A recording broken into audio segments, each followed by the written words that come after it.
E aí, família, belezinha com vocês? Esse aqui é o meu canal de cortes. E lógico que o vídeo na íntegra vai estar no final em um card. Então, vamos lá pro conteúdo. Olha só, isso aqui é muito sério. Mulher é presa por orar silenciosamente perto da clínica de, você sabe, né? Aborto. Isabel Valga Spruce, não sei se é assim que se pronuncia o nome dela, mas eu vou chamar só de Isabel. A Isabel reencena como ela estava orando do lado de fora de uma clínica de aborto no Reino Unido. A questão do aborto, pró-escolha versus pró-vida, continua aumentando em todo o mundo. Continua também a dividir as pessoas e resultou em violência, ódio e encarceramento. Isabel, diretora da Marcha Vitalícia no Reino Unido, descobriu o último quando foi recentemente detida, quando disse à polícia que poderia estar orando silenciosamente em frente a uma clínica lá do local. Ela estava, não, aqui não é a foto do local, ela está só reencenando a situação. E ela conta como que foi presa. Vamos ver aqui o detalhe, como que ela conta, e já já eu vou querer opinar sobre isso daqui. Olha só.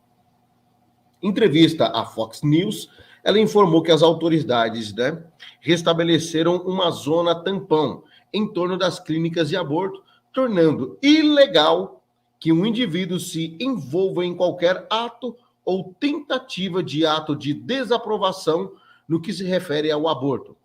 Inclui meios verbais ou escritos, como oração ou aconselhamento.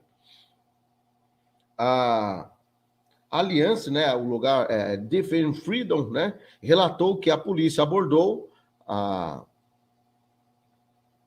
como que é o nome dela? Alice, Isabel, que está só o sobrenome dela aqui, depois que um espectador reclamou que ela poderia estar rezando em uma zona de censura. Guarda bem esse nome, zona de censura.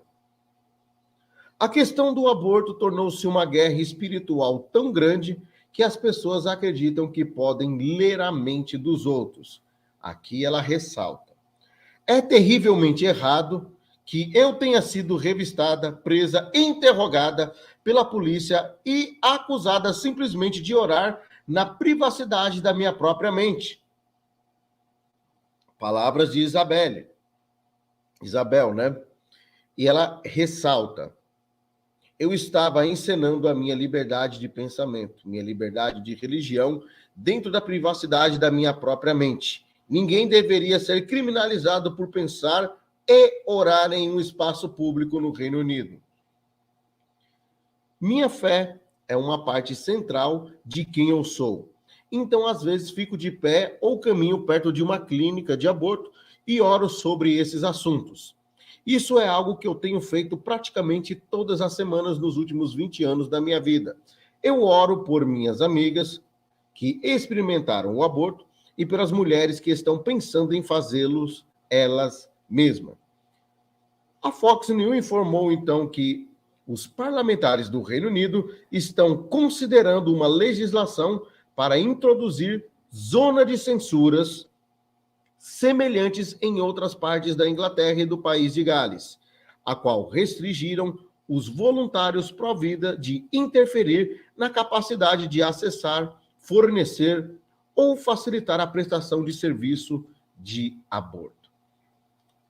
Bom, é uma coisa meio controversa, Porque a gente vê que até pouco tempo atrás,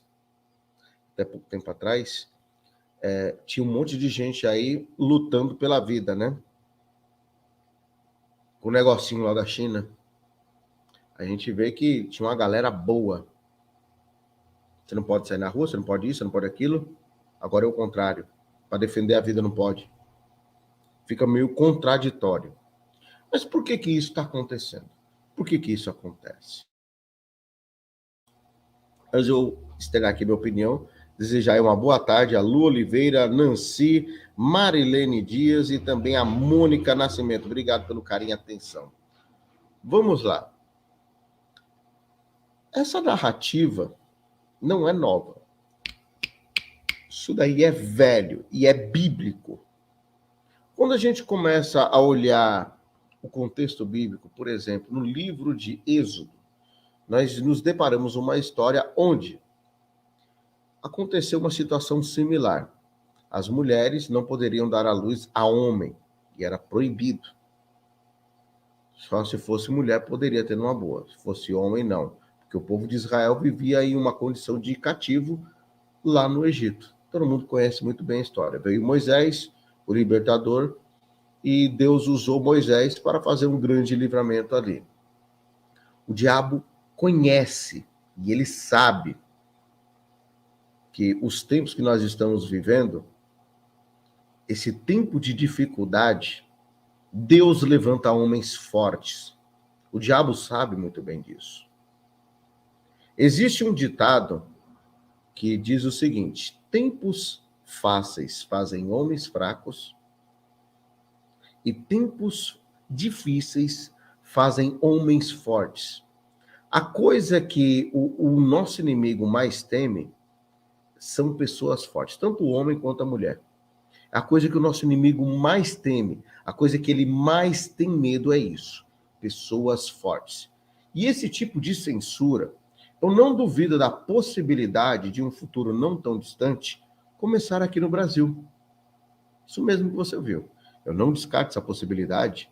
Aqui no Brasil, a gente se deparar com uma situação similar a essa, ao ponto de nós cristãos sermos proibidos de andarmos em determinados lugares e sermos presos. Vou inventar, você quebrou uma lei. Qual lei? Você pensou contra mim. Aí você fala, não pensei, prova, não interessa, vai preso. Eu não duvido disso acontecer, não. Se Deus o livre isso chegar a acontecer, eu espero em Deus que não venha acontecer, mas se Deus o livre isso começar a acontecer, a nossa única solução é Deus. E a minha recomendação, além de tudo, é perseverar na oração. É proibido orar? É aí que você tem que orar.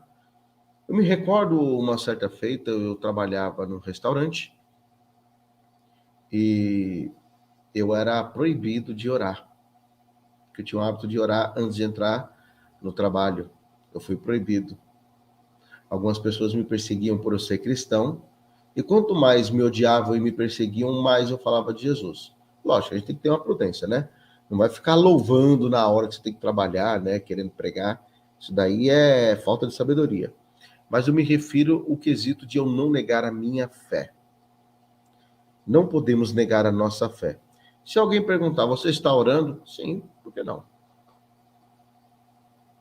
Você vai ser preso porque está orando. Me leve.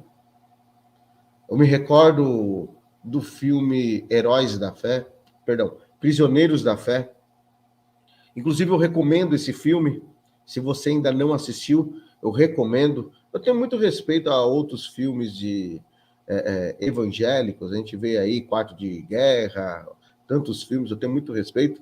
Mas eu recomendo. Assista Prisioneiros da Fé. Ali vocês vão entender o que é ser cristão debaixo da cortina de ferro do comunismo. Ali você vai saber. E não é história da carochinha, não. É fato verídico, como diz o cara lá da Praça Nossa, Venério, né? É caso Venério. Isso daí é coisa que aconteceu. Não vou dar spoiler aqui da história, mas eu recomendo. E um homem foi preso pela sua fé, e quando chegou lá na cadeia, ao invés de ele pedir para Jesus o libertar da cadeia, ele pediu para Deus mandar obreiros para a seara. Coisa de louco, né? Pedir para Deus mandar obreiros para a seara, foi o que ele fez. E Deus enviou alguns pastores. Enfim, eu recomendo esse filme aí, vocês vão entender perfeitamente.